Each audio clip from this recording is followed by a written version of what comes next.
Hi there, you're with me, JD, and we're back in another episode of Weekly Update Wednesday.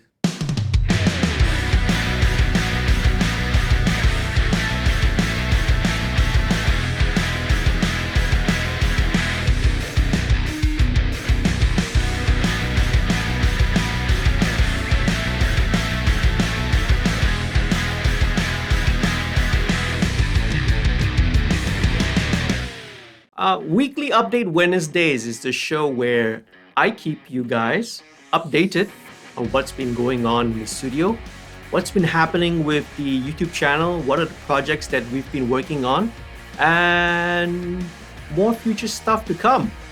So, first of all, let me start off by saying a big thank you to all the new patrons and all the old patrons as well. And also welcome all the new subscribers on the YouTube channel. If you are new, if you're watching this video for the first time, head on down, subscribe to the channel, leave a like, and also check out the Patreon page. Do consider helping out to support the channel and local acts by signing up to become a patron. What happens is that if we feature an artist on our weekly MixStream shows, 50% of your contribution of your subscription goes towards the featured artist. So check it out. I'll leave the link down in the description to the Patreon page as well. Great, few updates. The video to Unshakable is up on the YouTube channel. Do go and check it out. This video was a song that I wrote with Jamir of Slapshock, and we redid a special edition, a special acoustic version. And the aim and the goal of this is to help raise funds for both charity and also relief efforts here in Malaysia and over there in the Philippines. Over here, we are supporting the NGO charity organization Puak Payung. And over in the Philippines, Slapshock, they themselves are undertaking their own relief efforts. What they do is they've been donating rice, and they've been also donating face masks. And from the last I checked, they've sort of helped out with almost about 120 families, needy families over there in the Philippines. So please check out the video, share it with your friends and family. And if you feel that you will want to help out, that you want to contribute in whatever way you can, do follow the links in the video. We really do appreciate all your efforts and any sort of contribution and help that you can give. Thank you very much. Okay, moving on, another update. The Patreon special offer that I've been running for the past 2 weeks or so is coming to an end. Because tomorrow is the very last day that you can get the special offer. So if you sign up to become a direct access or VIP access tier patron, you are gonna get a copy, super very limited edition copy of the Project EAR Revolution CD. These are extremely rare because these are probably the very last physical copies of the CD that's in existence in the world. So do go and get your hands on the copy right now. A couple of you have sort of contacted me, and you guys really do want to get your hands on this CD. And even though I know the offer expires tomorrow, drop me an email or drop me a message, hit me up on social media, can work something out for you. All right, this week's upcoming episode of MixStream is episode 4, and we're gonna be featuring a good old friend of the studio, a band that we've worked with for a very long time, and they are An Honest Mistake with their new single, I Don't Give a Damn. Right, so interesting story. We recorded this right before the whole lockdown came into place. So unfortunately, there was one little part which we missed out, which was like a group vocal, a gang vocal part. It couldn't do it. It was just a day before the whole RMO MCO was imposed, and we had to sort of find a way to get around completing that part. So how did we do it? You have to watch and stay tuned. This Friday, 9 p.m. on the Studio 2105 YouTube channel.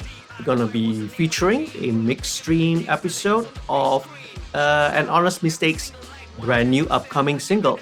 So check it out.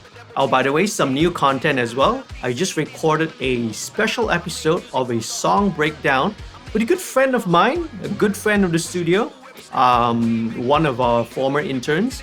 His name is Afiq Ikram, right? Better known as Afiq PB, okay? And what we're gonna do is we're gonna do a song breakdown and a deep dive song analysis into a song that he produced. And that song is Pujaan Hati by Local Band.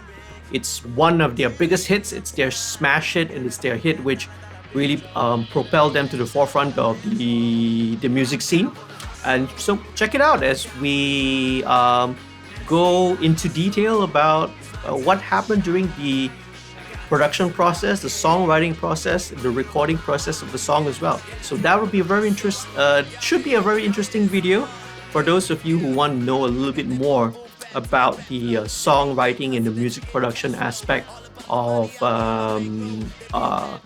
music, what happens here in the studio. Okay, so song breakdown with Afiq on the song Pujaan Hati by Loco.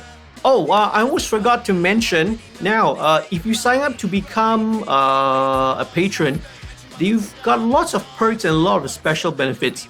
Anytime you sign up to become a patron, right, regardless of tier, you also get access to our exclusive members only community, and that is called, as our channel and as our program is called, it's called the MixStream Academy.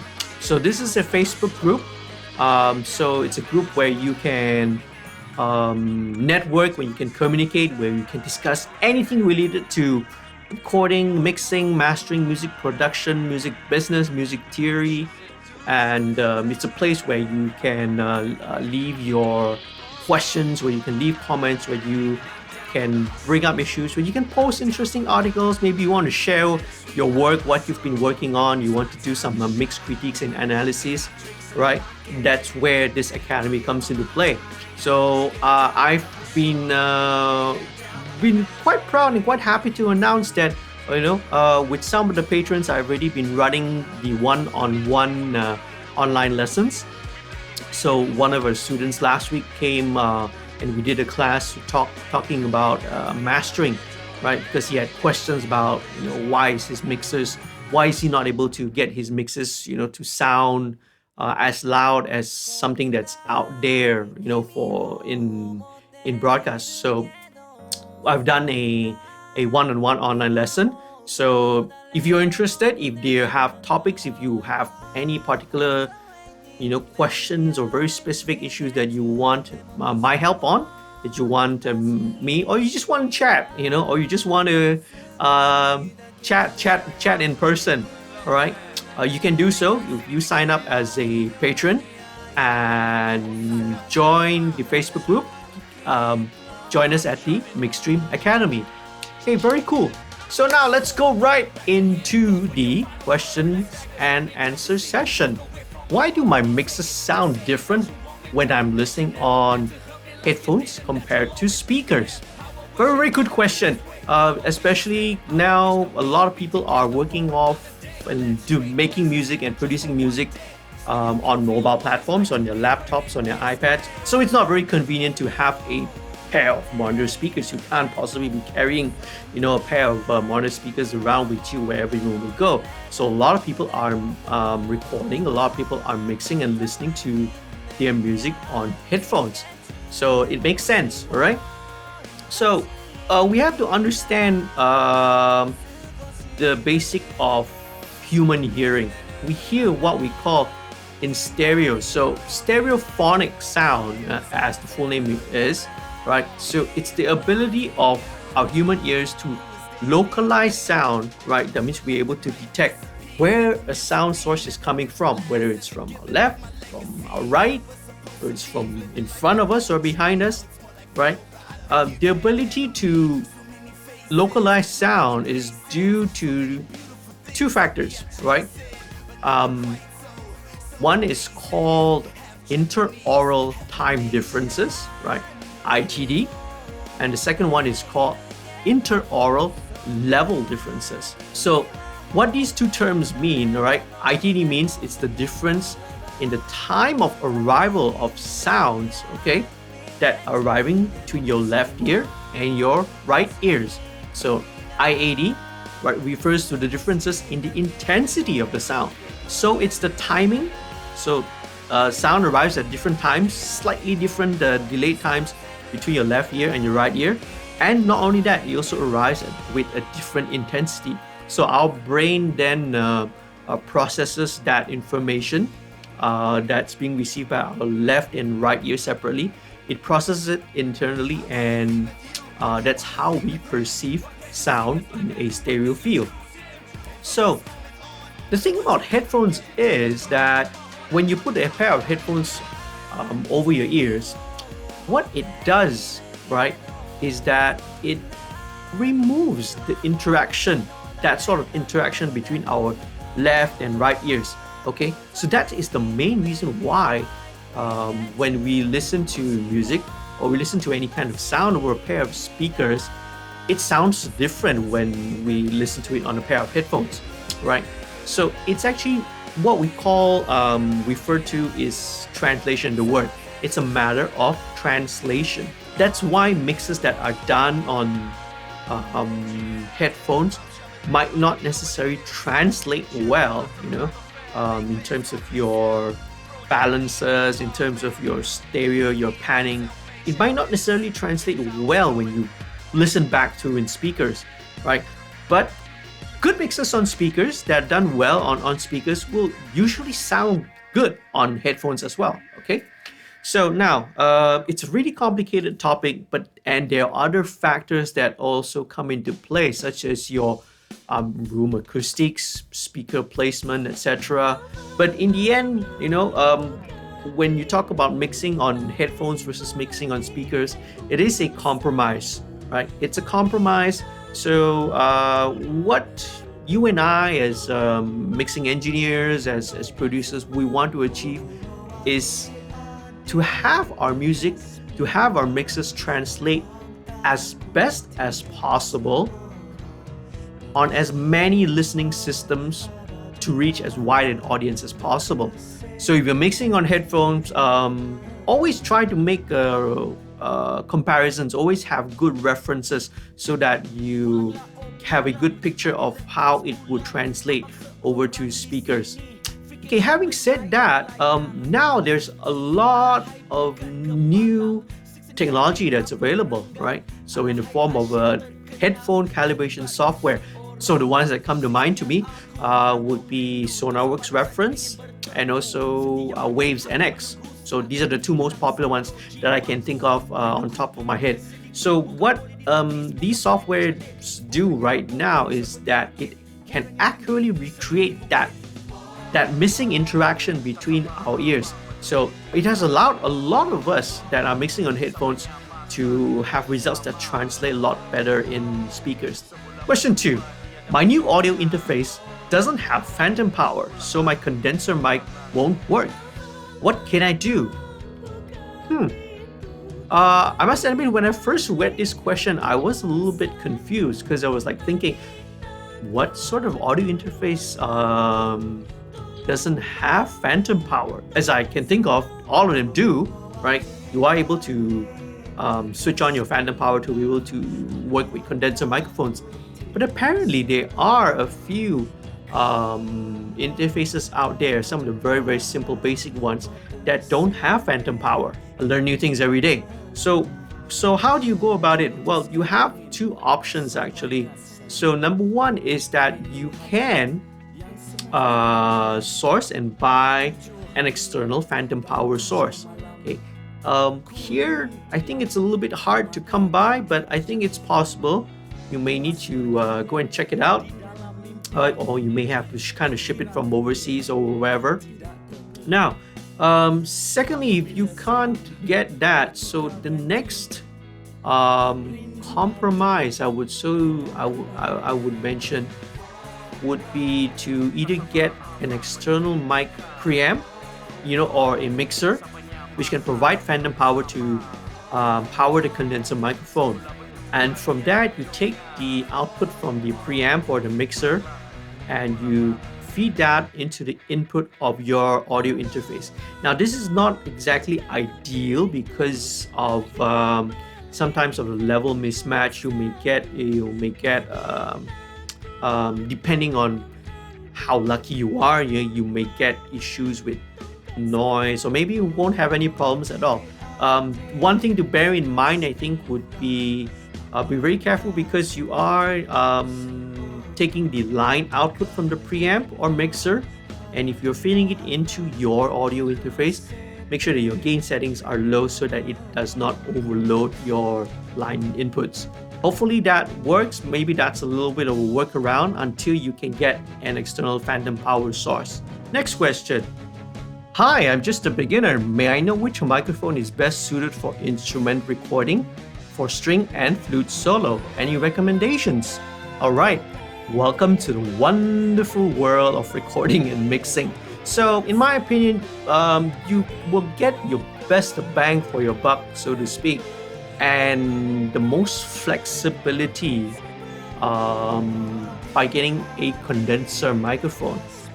Condenser microphone is going to be much more versatile and much more flexible, in my opinion, and especially if you're considering what your instrument is. You mentioned strings and the flute. So these instruments usually benefit from a microphone, a condenser microphone, which can capture, a much more wider frequency response, as much more better detail. You will able to sort of pick up all the nuances as well.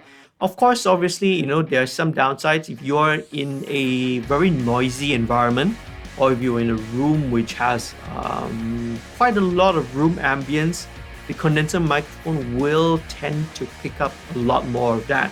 So maybe in those kind of situations, a dynamic would be a better choice. But in all cases, if everything, all other factors taken into account, a condenser is usually your best bet.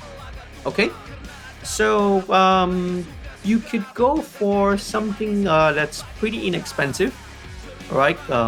For me, whenever I get asked this question, there are two microphones I can always think of. Number one would be the Audio-Technica AT2020. Basically, anything in the AT2000 series range. You have the 2035, you have the 2050. They're all similar microphones, just with slightly different features, and also slightly different accessories that are bundled with it. So you can check out the Audio-Technica 2000 series microphones. Fairly inexpensive, and it gives you a good bang for the buck. Another one that you will want to check out as well, which I also highly recommend, would be the Lewitt LCD 240 Pro. It's another great microphone from a brand new company. So check that out. What I usually record vocals with, and I'm recording this this episode, I'm also recording using a Lewitt, but I'm using a LCD 440. Both these mics are considered inexpensive. Both the Lewitts are slightly more expensive, but both are gonna give you great results. And in my opinion, when it comes to like entry level and budget microphones, right, these are gonna last you a very, very long time. You're gonna be using them and you're gonna be utilizing them way for a long time into your career before you feel like the need that you need to upgrade to something better. Basically, it's microphones that will sit in your mic collection for a long time, and you'll be using them for many, many, many years to come. I'm planning to get a pair of studio monitors for my room, so I want to ask, what would be the obvious difference between a 3-inch and a 4-inch size speaker? I live in a typical medium-sized room. What are the technical aspects that I should consider before buying one? Now, monitor speakers, in my opinion, right, 3-inch and 4-inch monitor speakers are not really gonna cut it. For me, in my opinion at least, nothing less than a 6.5-inch monitor will do, regardless of room size. So there's always a misconception thinking that, the size of your speaker has got to do with the volume. As in the level, as in how loud the speakers can go. So, though, yes, true to a certain extent, that's not the real factor and the real consideration. So, the reason why nothing less than a 6.5-inch sized monitor will do is because it's pretty impossible to judge the low end, especially your kick drums and your bass guitars on those small size speakers which you're talking about, 3, 4, 5-inch speakers without the addition of a subwoofer. It's really impossible. You can't hear it because those speakers just simply can't generate those sub frequencies. So, a kick drum would sometimes typically have a fundamental of anywhere between 40, 50, 60 hertz. And similarly on a bass guitar, like on a 4-string bass guitar, on a low E note that goes down to about 41 hertz. So, those smaller size speakers just cannot reproduce those frequencies. So it becomes a whole idea of guesswork. You are really unable to judge how much of that low end you have in your mix if you're listening on small speakers. Now, don't get me wrong, small speakers are good. They're good for checking, balances or maybe stuff that's happening in the mid-range, checking stuff which are like vocal balances, how the balance of things like piano, guitar, snare drum, and most about higher end stuff. They're very, very useful, right? And I do have, pair of like small multimedia speakers, right? And over there, that I use to check my mixes and to check balances. But because they're so small, it's definitely impossible to hear how the low end sounds like on those. So upon further reading, I also read your post in Facebook. They mentioned that your room is pretty decently sized. Now, in my opinion, you could even go up to an 8-inch speaker like what I have over here, my Cali Audio LP8s, and it'll still do pretty fine. So what are the qualities or characteristics which I would look for in a good pair of monitor speakers? So number one would be accuracy. So what that means is that what's being recorded is going to come out exactly the same way that it sounds in the live room. I also want low distortion, meaning that especially when you're driving the speaker a little louder, or especially when you're driving the low end, you want low distortion. I also want to look for frequency response as well. I want to have a speaker which can give good flat sound, pretty good wide frequency response, so that I'll be able to judge not only the lows, but I will be able to judge the mids, but all across the entire spectrum of human hearing, right?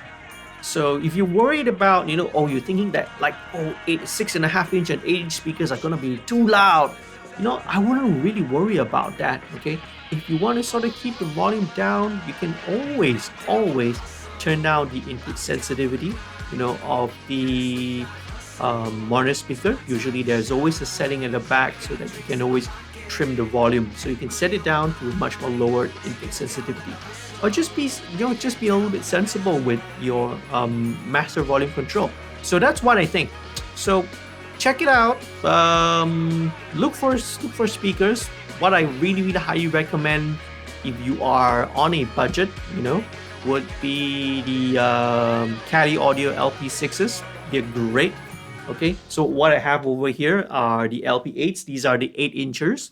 I have a pair of LP6s in my Studio B, my B room. Great pair of speakers. They're very, very affordable, and performance-wise, they're great sounding speakers for how much they cost. All right, that brings us to the end of our Q&A session. As usual, leave all your questions and comments down below. I'll get back to you and I will answer your questions in next week's episode. If you found this episode informative, if you found this episode useful, please do leave a like. Remember to click on the notification bell to be updated on all our new videos. Subscribe to the channel and do consider becoming a patron at our Patreon website. So stay safe, wash your hands, take care of your personal hygiene, remember to practice social distancing, and I'll see you again in the next one. Take care now. Bye.